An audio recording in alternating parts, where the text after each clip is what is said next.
Welcome back to Russ Recaps. Today I'm going to recap a 2010 American supernatural action horror film called Legion. So without further ado, let's get into the video.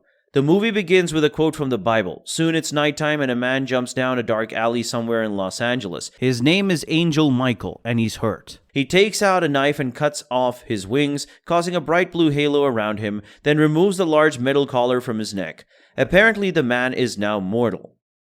Once he recovers from the pain, he looks at a Chinese toy shop across the street. Inside the shop, a security guard is patrolling.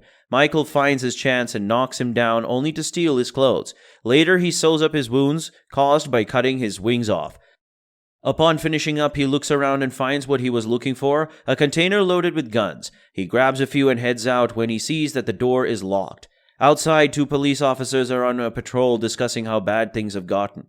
Moments later, there's a massive explosion right in the front of their car, and Michael comes out carrying two duffel bags. They stop Michael by pointing their gun at him. That's when a strange thing happens. The cop pointing the gun starts shaking violently. His eyes turn black and he gets pointy, shark-like teeth. It appears as if he's been possessed. He tells Michael that these weren't his orders and that he will die along with the child. Michael tells him that he's gonna follow his own orders from now on and gets rid of both the cops. He carries his bags and heads out in the cop car. Darkness surrounds the city and the apocalypse has begun. The scene changes to a small diner at a gas station where a bunch of locals work and live. There, Jeep meets an unwed single mother, Charlie. It appears that Jeep has feelings for Charlie and he wants to take care of her and her baby. However, Charlie does not feel the same.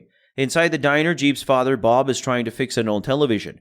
A married couple, Howard and Sandra, along with their rebellious daughter, Audrey, are stuck at the diner, waiting for their car to be repaired.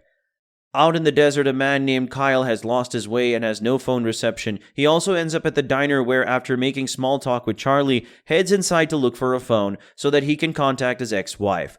They are in a custody battle over his son.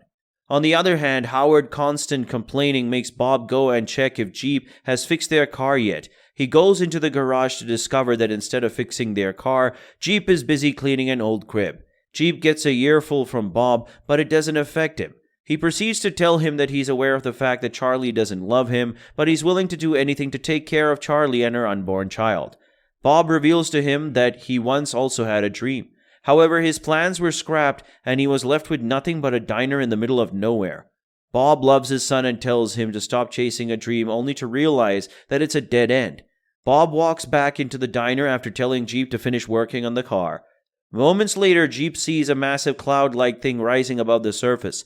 Around this time, the TV jumps to an emergency broadcast signal and the phone's out as well. Percy tries to get an update on the radio but gets the same emergency signal. Bob tries his best to handle the situation and tells them that it's probably just an earthquake nearby causing all distortions. That's when Jeep enters and tells Bob that the car is too advanced for him to fix, and they don't have the right equipment as well. He suggests they get their car towed to a dealership in Harding. Bob tells him that the phone is not working. Charlie is busy serving the client when an elderly woman who ordered a nearby raw steak asks about her baby.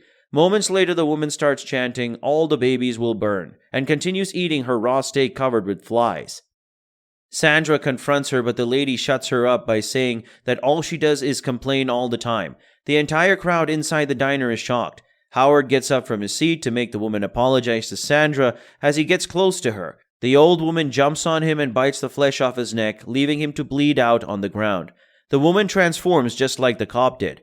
Percy throws a frying pan at her, knocking her out. However, she gets up quickly and crawls up the ceiling. Bob tries to shoot her, but she knocks him down in seconds. Jeep now has a gun. He's about to shoot her when she yells, "You won't be able to save her," which triggers him, and he is still incapable of shooting her. That's when Kyle shoots her with a handgun he was carrying. With no other help around, they put Howard in the car and drive him to the town close by. Bob and Jeep are now alone at the diner as they decide what to do with the corpse. On their way, Audrey notices the strange cloud in the distance that Kyle believes is a storm. Turns out it's not a storm, but a massive swarm of flies, flying toward the car and getting in through the AC vents. They drive back to the diner to save themselves from the flies. Having no other choice, they decide to stay in the diner until they can call for help. Bob and Jeep cover the corpse and head out to get rid of it when they notice a cop car in the distance. Assuming that help has arrived, they approach the car only to find out that it's Michael. Bob points a gun at him and demands to see his teeth. Michael obliges at first but then grabs Bob's gun and points it at him, but before things escalate further, Michael gets a sense that something's wrong. He looks around to see that more people like the old lady are approaching and gives the gun back to Bob. He then arms everyone with a gun he got from LA. He also gives Charlie a gun to defend himself but tells him not to do anything heroic. Eventually the sun sets and all the men head up to the roof and take place. That's when the first vehicle to approach is an ice cream truck and the man driving it obviously seems possessed. All of a sudden his arms lengthen and an inhumane scream is heard before he starts attacking. Michael takes him down and repeats that more like him are coming.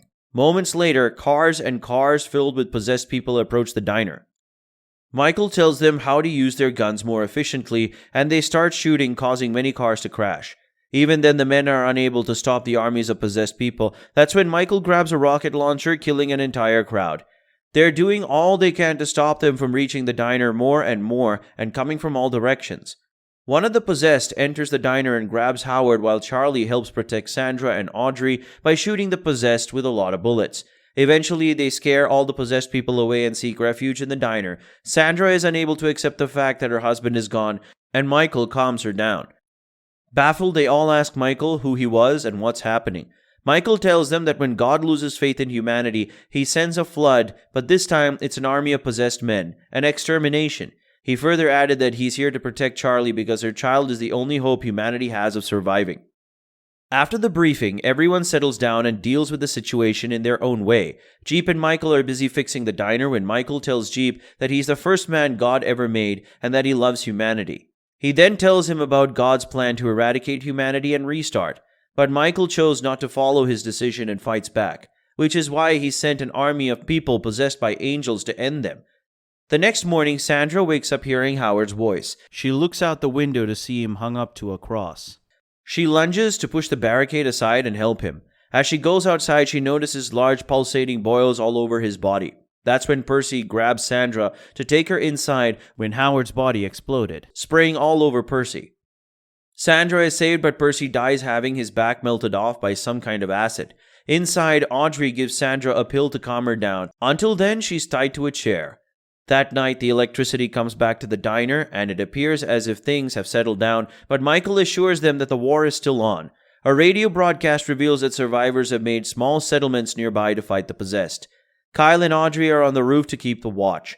There, Kyle teaches Audrey how to fire a gun. There, she tells him that she already knows how to fire, since she has a Marine boyfriend, mainly to annoy her parents. Kyle relates with her since he's also been the rebellious type. Moments later, a van approaches the diner and Kyle aims his gun at it only to find out that it's a survivor and his son, here to get some gas. Kyle fires into the air to alert him about the possessed approaching, but unfortunately, he's killed by a car driven by the possessed, leaving his son alone. Thinking about his own son, Kyle attempts to save him when all of a sudden he bites into Kyle's neck, killing him instantly. Seeing this, Audrey hurries to save Kyle, killing several of the possessed along the way. Inside, Charlie is watching Audrey fighting alone and decides to go out and help her when she's stopped by Michael, but she's persistent. Michael has no choice but to help Audrey. So while she shoots some of the possessed, he sprays the rest of them with gasoline and lights them on fire, saving Audrey. After they both get inside, the possessed once again attack the diner, but all of them are frightened away except the one child, who killed Kyle. The possessed kid enters the diner and attacks Charlie. He almost succeeds when she hits him with a tray. The fight, however, causes Charlie's water to break. Audrey is assigned to help Charlie with the childbirth, while the rest look out for more attackers. Once the child is born, none of the possessed can harm them anymore, but something even more powerful is coming to get the child. Sandra believes that they should give up the child and save themselves. She picks up the child, but Michael demands her to stop. Moments later, a horn blast is heard and Gabriel, an angel sent by God, is standing at the door. Michael shoots Sandra and Jeep, who's close enough, catches him. Jeep gets out of the way seconds before Gabriel swings an iron mace at them. Bob attempts to shoot Gabriel and runs out of ammo. That's when Gabriel throws him away by extending a wing into his stomach. Michael tells everyone to leave, urging Jeep to learn the instructions. He confronts Gabriel, who won't give in. A fight erupts between the two and Michael gets injured. Soon Gabriel stabs himself and Michael, but since Michael is mortal, he dies. Michael's body burns with a blue glow while the tattoo-like markings on his body now start showing up on Jeep's body. So before Gabriel can walk away, Bob, who is still alive, ignites the gas, causing an explosion. The survivors rush towards the colony of survivors when Gabriel attacks them once again, causing the car to crash. Audrey dies while Jeep is woken by Charlie, who survived along with the baby. They head towards the mountain range where Gabriel shows up again. Jeep, to save Charlie and the baby, jumps down the hill, grabbing Gabriel with him. Gabriel pulls out a knife to kill Jeep when a resurrected Michael comes back. He tells Gabriel that he was sent back because he did the right thing by giving God what he needed. They both leave, bidding Jeep good luck. The movie ends as Jeep, Charlie, and the baby drive off into the distance. This is it for today. Please don't forget to like and subscribe to the channel to help us out. Thank you so much for watching.